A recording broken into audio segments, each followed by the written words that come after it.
Some things you inherit aren't meant to be kept. I learned this 3 weeks after Uncle Harold's funeral. Standing in his kitchen at 2 in the morning, staring at an answering machine that shouldn't have been blinking. Harold had been dead for a month. The house had been empty since the day we buried him. No phone service. The landline was disconnected the week after he passed. Yet there it sat, on his olive green Formica counter. A beige Panasonic KXT 1441 from 1987, its red message light pulsing like a heartbeat in the dark. I should have left it alone. Should have unplugged the thing and thrown it in the dumpster with Harold's expired medications and his collection of TV Guide magazines. Instead, I pressed play. The tape mechanism clicked, whirred. Harold's voice filled the room, that familiar gravelly drawl I'd heard at every family gathering since I was 8. You've reached Harold Brennan. I'm not available right now, but leave your name and number and I'll get back to you. The beep was sharp, cutting through the silence like a blade. Then came the message, a woman's voice, soft and urgent, like she was afraid someone might be listening. Harold, it's Margaret. I know you said not to call anymore, but I found them, the photographs. They're not what you told me they were. Call me back, please. Margaret. I'd never heard Harold mention a Margaret. In 63 years of life, through 2 marriages and countless Christmas dinners, he'd never spoken that name. But her voice carried familiarity, like she knew him well, intimately even. The timestamp on the machine read Thursday, 3:47 a.m. But Thursday was 2 days ago, 2 days after Harold's funeral, 2 days after the phone company disconnected his line. I rewound the tape and played it again. Same message, same desperate tone, same impossible timestamp. My hands were shaking as I checked the phone jack behind the counter. The line was dead, had been dead, for weeks. The dial tone Harold had listened to for 30 years was gone, replaced by the hollow silence of severed copper wire. I came back the next night.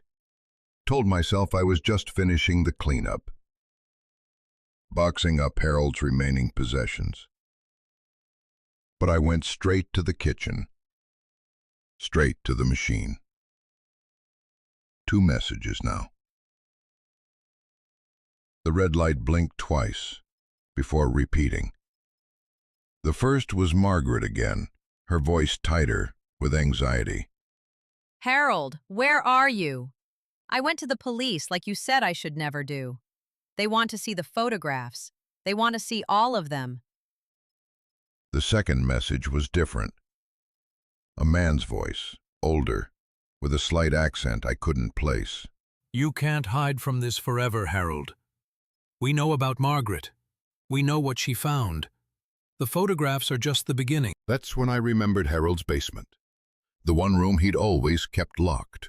The one he'd specifically mentioned in his will. Everything in there was to be destroyed, unexamined. I'd assumed it was just old financial records or personal documents too private to sort through. I found the key where he said it would be, taped under the 3rd step from the bottom. The basement door opened with a groan that seemed to echo through the entire house. The smell hit me first. Not decay, but something chemical. Developer fluid. Stop bath. The sharp tang of photo processing chemicals that had been banned in home darkrooms for years. Harold had been developing photographs down there. Hundreds of them. Thousands, maybe.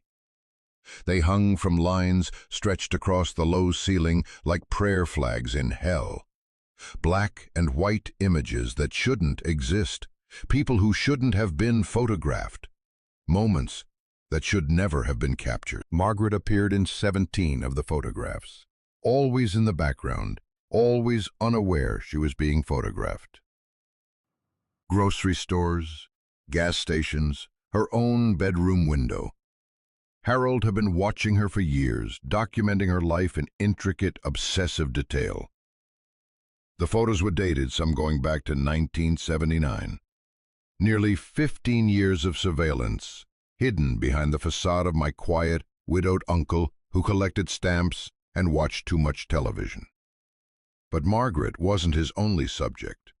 There were others, dozens of others, men, women, children, all photographed without their knowledge, all living their lives unaware that Harold Brennan was recording their most private moments. I should have called the police then, should have reported what I'd found and let them handle Harold's dark legacy.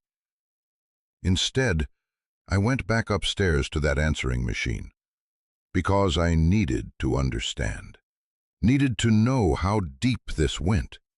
4 messages now. Margaret's voice was breaking. They found my address, Harold. They've been watching my house, just like you were.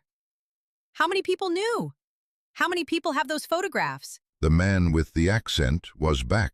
The girl won't stay quiet much longer. You should have destroyed everything when you had the chance. Now it's too late for all of us. Then a new voice. Young, frightened, male. Mr. Brennan, this is Detective Morrison with the County Police. We need to speak with you regarding some photographs that have come to our attention. Please contact us immediately. And finally, Margaret, one last time. I know you're dead, Harold. I went to your funeral. But somehow these messages keep coming, and I keep hoping you'll answer. I keep hoping you'll explain why you stole 15 years of my life, why you turned me into a ghost in your collection. The machine has been unplugged for a week now. I threw away the tape, disposed of the photographs, contacted the police myself, told them everything. They're handling it quietly, Harold's reputation, what's left of it, and the privacy of his victims. But I still hear Margaret's voice sometimes, not on a machine, in the walls, in the spaces between silence. Her question echoes. How many people knew? I think I understand now. Harold's answering machine wasn't just recording messages, it was recording guilt, collecting the voices of people whose lives he'd invaded, whose trust he'd violated. The machine became a confessional for crimes he could never admit while alive. The dead don't answer their phones, but sometimes their phones answer for them. I sold Harold's house last month. The new owners had the phone line reconnected. They called me yesterday to ask about an old answering machine they found in the basement storage room. Said it was plugged in, blinking, full of messages from someone named Margaret. I told them to throw it away. Some inheritances aren't worth keeping. If you're wondering what's real, maybe you should sign up for the channel's newsletter for new stories.